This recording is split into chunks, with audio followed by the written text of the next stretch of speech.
I don't know who's watching this, if anyone ever will. There's a way in which when I speak into the camera, I'm speaking to myself. I'm speaking to all those that I love, whether they're hearing it with their ears or not.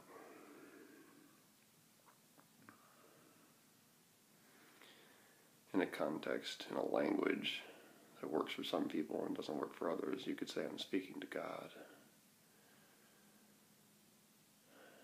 To the atheists out there, I'm also not speaking to God. Don't worry about it. No one's listening. You might be.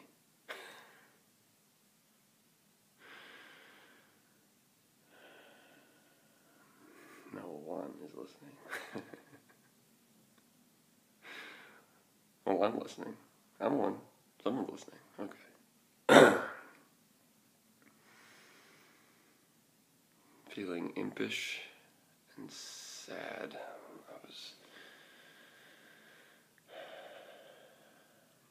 I don't know, for me, I don't or can't or choose not to distinguish between my needs and the needs of others. And in order to have that be something that still feels alive and not just like a statement, it means that I walk around pretty much on a daily basis with a broken heart. And by broken heart, I mean, in many ways, infinite ways, because of that game I'm playing, which I suppose I haven't really told you about yet, but in a nutshell, back up, zip, play your ukulele, naked. Marimba is a game that I invented with a woman named Xylophone at the My Tree House. I discovered this game in a book called Rebirthing when I was at New Vrindavan with my friend Josiah and my friend Jai. And Jess picked me up when I was feeling really depressed. She was like, "Well, Clark, come down to West Virginia with me and visit my friends." So I went, and in a depressed kind of yearning, something help me, please. I went into the bookstore there, and I saw a book called Rebirthing, and in the back of my head that it sounded like something from midwifery, and it also kind of connected in my head somewhere to like the Christian scriptures of, you must be born again, and feeling an agony.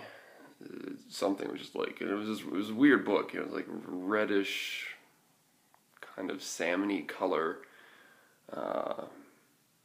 looked like it was from the 70s, probably because it was from the 70s, and so it's just interesting seeing these relics that, people put all this love and care into, and they've just been, it seems like they've been like more or less ignored, or, haven't gone mainstream, but like, this is really important to somebody.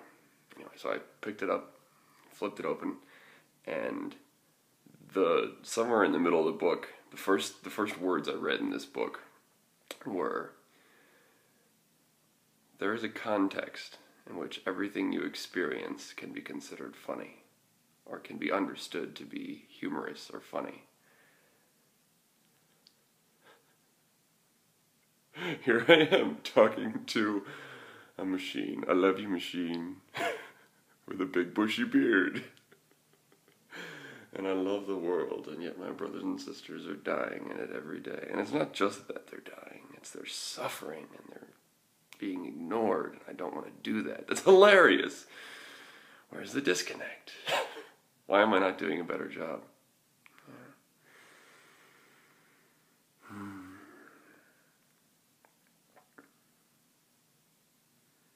There's a way in which everything you experience can be considered funny. It's a funny world we live in.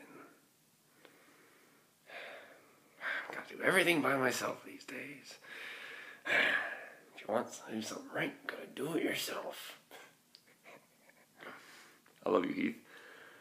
To anyone who got that reference, I was remembering the scene where the Joker was trying to impel people to blow either themselves up or blow up a boat full of prisoners, or they were probably both going to blow up, and he wasn't actually going to let anyone live. But asking people to face their privilege and their relationship to their fellow human beings who are incarcerated, and to put their lives on the line or not, or to like leave it open to fate and maybe die, you know, like that scene in The Dark Knight. An interesting scene. Seeing all these people wrestling with that they might die collectively. Well, guess what, people? It's very likely we're all gonna die. Maybe not. Aubrey de Grey, I love your work. Really interesting. And I don't know what's possible. I haven't died yet, motherfuckers. You want my blood? Take my blood! Please don't. I like being alive. I want you to be alive for as long as you want to. And the context that death is moment to moment. Yeah, I want your death to be a choice. I want you to choose to let go of what you're holding on to and to move on. But that's another thread. So this book, Rebirthing, then I flipped. I was like, I could feel something kind of go chick inside me. It was like, and I flipped back, and then the next sentence I read, and that's probably not true, it's probably the third or fourth, but I scanned to it very quickly because I could sense where it was. It's like, there's an important sentence here. There it is. Don't ask me how. I could explain how. It'll take a while. And this iPad doesn't have much storage on it. I probably got like 6 more minutes or something. Damn you, iPad. Damn you, Vimeo, for not being able to upload my shit. Damn me for not giving this stupid thing away to the kid when he asked for it. Such an idiot. And for just not deleting all the videos that you don't need. You don't need to see videos of me dancing. Though I'd love it if you did. I'd prefer if you came and danced with me. You know who I'm talking to. Everyone.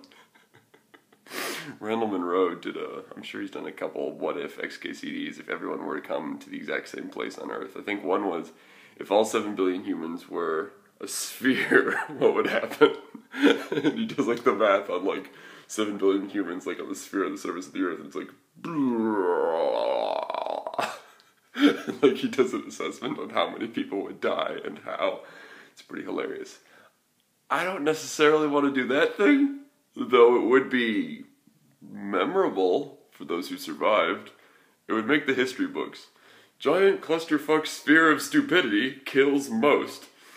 I also don't necessarily want everyone to gather in the same space. He did that one too, and it doesn't work out well for most people.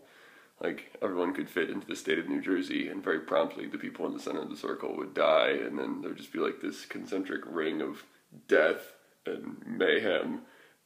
And again, memorable! Even for those who did die. While it was going on, you'd basically get all the apocalypse, zombie, disaster, riot, horror movies condensed into an intense sphere of what the fuck? So, but I mean, I want to be open to relationship with whoever is interested in being in a relationship with me, and as long as like, you know, I have the energy and we can, you know, find some means to make that work. A relationship can be, you know, just, you know, a letter once a year. A relationship can be just keeping each other in each other's minds and hearts, and knowing that we're there to reach out to each other if we ever really need the person. Well, I'm here. I want to help. Please use me and the gifts that I have at my disposal. I can do this.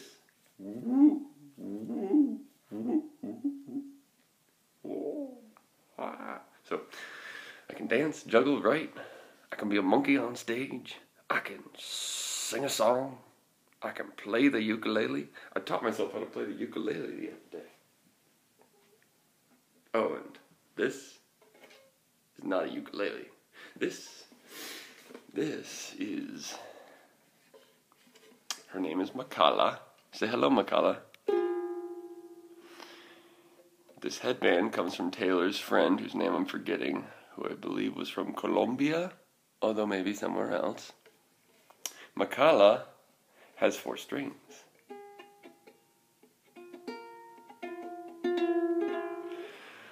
They can be, you can change the sound of the strings by twisting these, what are these, Makala, ears? Twisting your ears? No, maybe. I mean, they're ears of sorts. She has a very long neck. The strings go down her neck. And then in her heart center, the strings vibrate into her heart center, or maybe go to.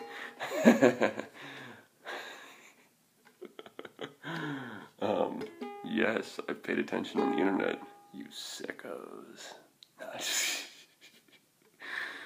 And she's got hips and a base and belly button, vagina, yoni going on down here. Maybe her leg. Maybe she's sitting on her legs, you know, like she's sitting kind of in child's pose or something, resting. Or maybe I have her upside down and this is her mouth and she's screaming at you and like she's got like a Geordie LaForge thing going on here and she's got like an alien head visiting from space and extreme double chin and a neck again, and maybe that makes this all of the stuff going on in the internal organs and and you know, all that stuff. Not sure how you impregnate Makala. But this is not a ukulele, no. She's made out of like some sort of wood, maybe. Probably plastic in there somewhere. Balsa or some fiber composite, I don't know. It's pretty light. Metal strips, metal ridging right here. Variable spacing, because of the nature of the way sound works. Something, you get more consistent sounds at increasing spacing because you get higher pitches and they vibrate faster. I don't fucking exactly know. But you experiment with it and eventually it sort of makes sense. Headband made out of fiber, probably plastic, paint. Not a ukulele. However, this is the key point that you might be missing. We often call these ukuleles. So, I mean, it's a useful tool to say, hey, I've got my ukulele, but it's not a ukulele. You are the ukulele. He spoiled the game. Yeah, fuck you. I spoiled the game. You just lost the game. I didn't because of Randall Monroe. Thank you, Randall.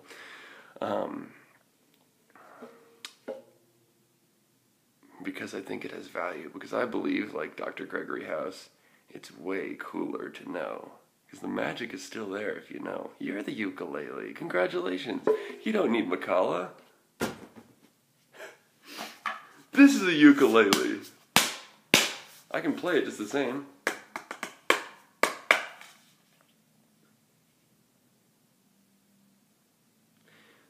When you were here before, I couldn't look you in the eye, 'cause I didn't know that the camera was on this side. I thought it was over here. I thought the image was inversed, because it is for me. You're so fucking special, but I'm a creep. I'm a weirdo. What the hell am I doing here? Singing to my iPad. I don't care if it hurts. It's good for my healing. If you step on a shot of glass, you wanna pull it out, not leave it in. Come on, people, pull it out. I wanna look you in the eye. I wanna see my brother. I wanna see what makes you cry. You float like a feather in a beautiful world. So, I taught myself to play this the other day. People say, can you play? And I'm like, what do you mean, can you play? You're always playing. There's a way in which you're always playing. Even if you're not playing with it, you're playing with it. But to play this instrument, which we call a ukulele. Here, alright, ready? I went from not playing ukulele to playing ukulele. You now play the ukulele. If you don't think it's enough, all you need to do is do what I've been doing, is walk around outside and carry it, and people will assume you play the ukulele, and they'll ask you to play something, and then you can do this. Hold down a chord.